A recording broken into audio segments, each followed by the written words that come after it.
Si retired General Romeo Poquis, nakahapon nga po ay ating napanood na inaresto sa kanya pong arrival from Thailand.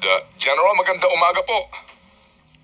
Magandang umaga, Sir Ted. Magandang umaga, DJ. Kumusta po kayo, General?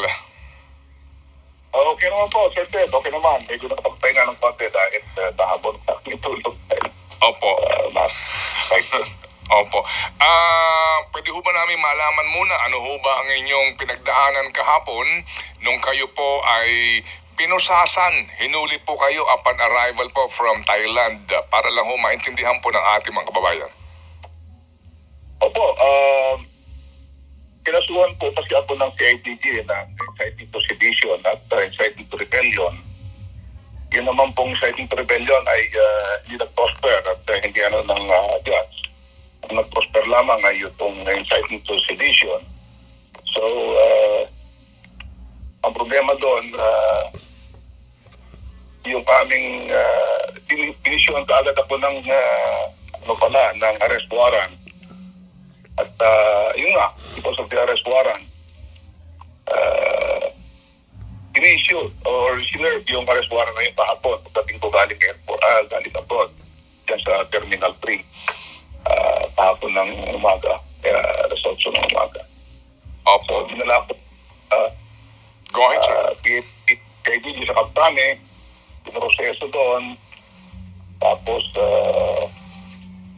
pinarnover ako doon sa judge sa Quezon City Regional Trial Court at nag-post kami ng bail at nag-grant naman po yung bail at nabigyan ulit ng release order ng judge. So, nakapost po ako ng bail na yan. Opo.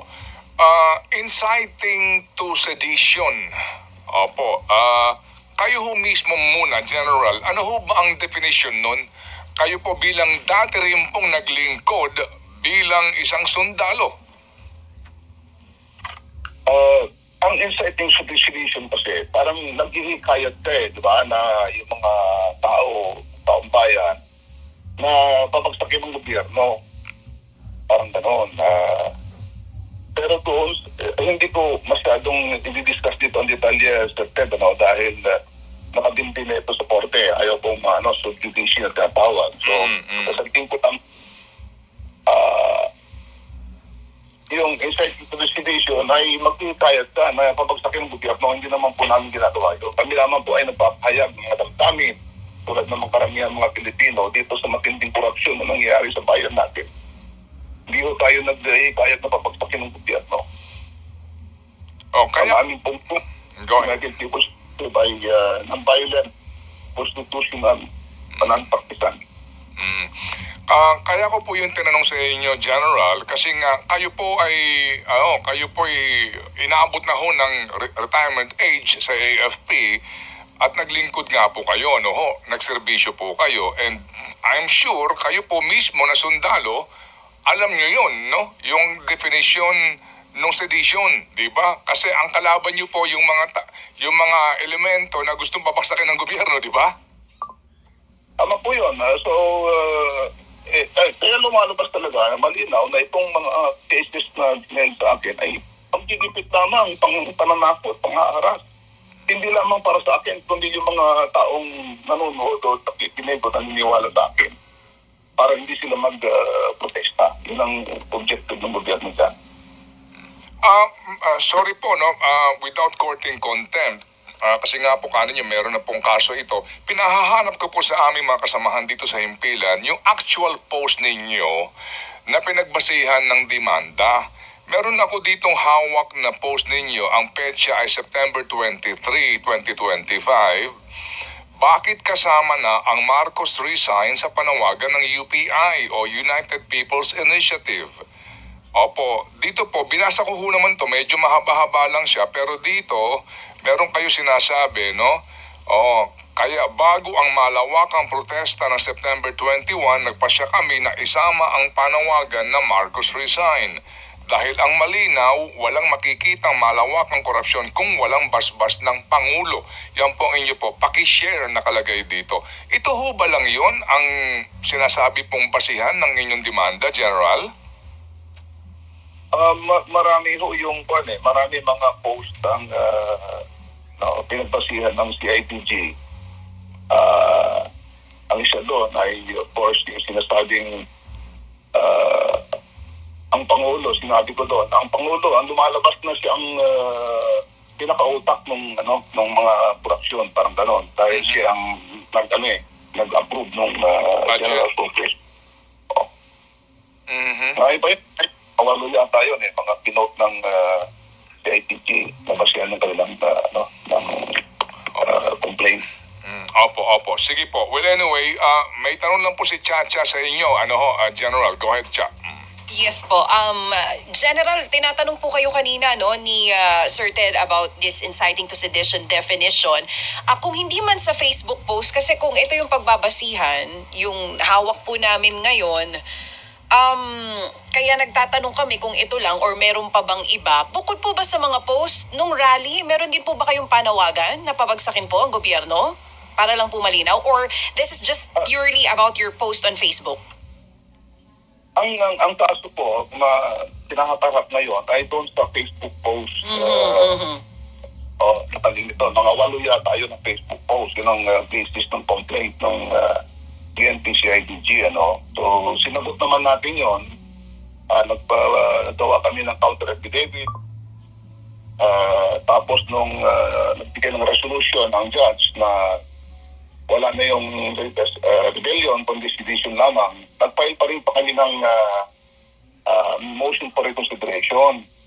The judge, unfortunately nga, hindi nag-issue ka agad ng arrest warrant.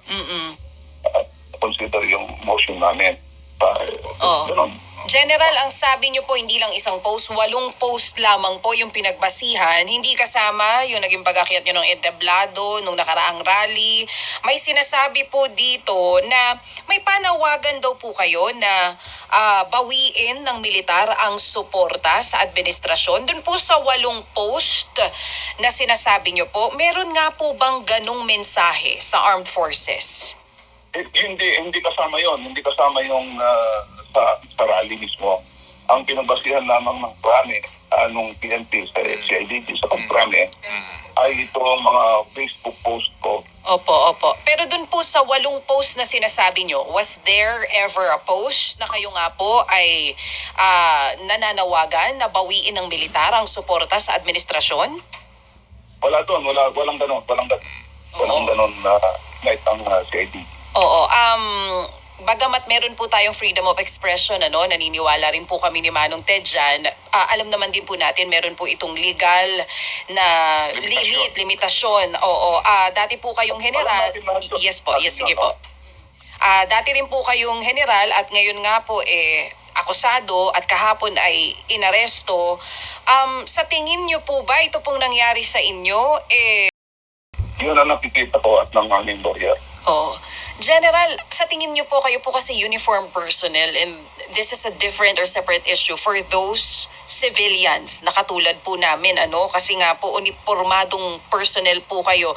Ano po sa tingin niyo magiging epekto nito sa mga dati at ngayon na opisyales na gustong magsalita sa gobyerno?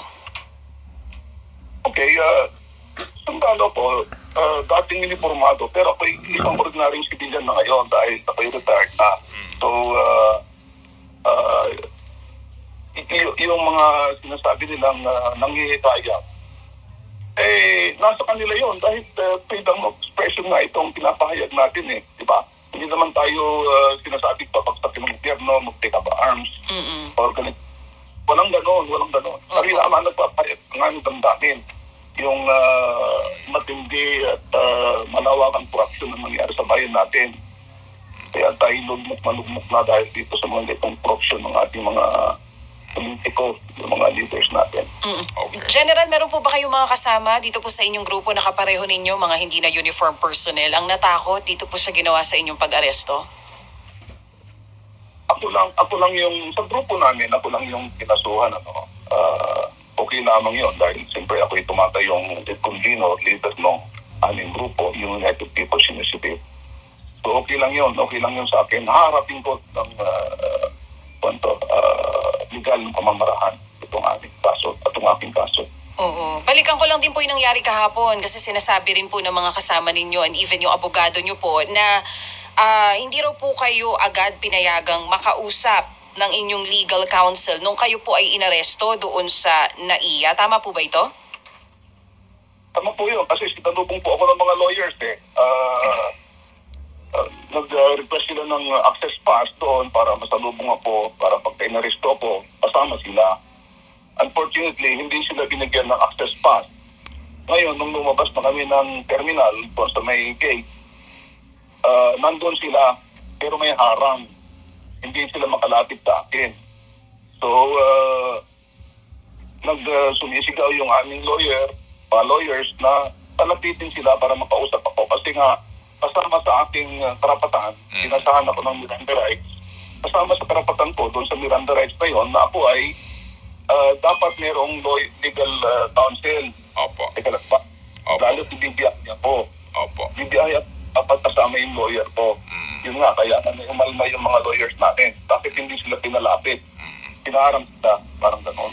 Opo, opo. Sige po. So, General Sir, ano ang inyo pong balak gawin dahil po sa pangyayaring ito? Meron ho ba kayong, meron ba kayong mga gagawin po na mga public demonstration o ano man po? Sa ngayon, tuloy-tuloy pa rin po yung aming pagpapahayag ng damdamin ng mga corruption na ito. Kasi gusto talaga nating mapanagot yung mga nagnakaw, yung mga mandarakpong, yung mga naglapastangan sa bayan. Tuloy-tuloy pa rin po yun. Pero alam naman po namin yung hangganan yan, hindi pwedeng yung sedisyon na yan o rebellion na yan na sinasabi nila. Opo, pero alam niyo ho ba naman na yung dati